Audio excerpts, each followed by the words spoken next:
inkuru nziza y'icyumweru kuri Joel Gospel Praise TV. Umutwe: Imana iduhaye icyumweru gishya kandi gikomeye. Ijambo ry'Imana. Amaganya ya Yeremiya igice cya 3 umurongo wa 22 n'uwa 23. Imbabazi z'Uwiteka nizo zituma tudashiraho, kuko ibambe rye ritabura, zihora zunguka uko bukeye, umurava wawe ni munini. Bakunzi ba Joel Gospel Praise TV, turabaramutsa mu izina ry'Umwami wacu Yesu Kristo. Uyu munsi dutangiye icyumweru gishya kandi tubyutse turi bazima. Dufite amahirwe mashya n'ibyiringiro bishya. Si uko turi beza cyane, ahubwo ni ukubera imbabazi z'Imana zidashira. Ijambo ry'Imana ryo mu maganya ya Yeremiya igice cya 3 umurongo wa 22 n'uwa 23 riratwibutsa ko imbabazi z'Imana ari nshya buri gitondo, kandi ko ubushobozi bwayo ari bwinshi. Haleluya!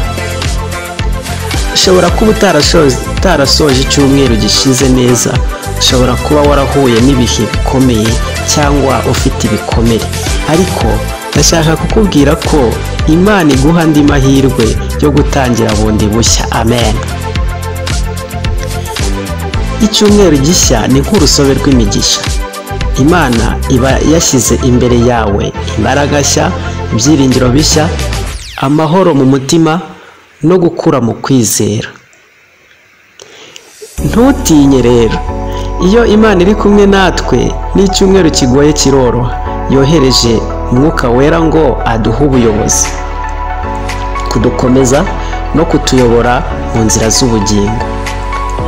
Dore icyo mwifuriza uyu munsi: Imana ikuyobore mu cyumweru gishya, iguha amahoro n'ituze mu byo utekereza no mu byo ukora, ikongerera urukundo n'imbaraga zo gukorera abandi, kandi gushimishe mu bintu byose uzanyuramo. Tubane muri uru rugendo. Ndagusabiye wowe mukunzi wa Joel Gospel Praise TV, komera mu kwizera. Saba Imana kukuyobora buri munsi. Komeza kudushyigikira ukanda like, subscribe na share kugira ngo ubutumwa bwiza bugere kuri benshi.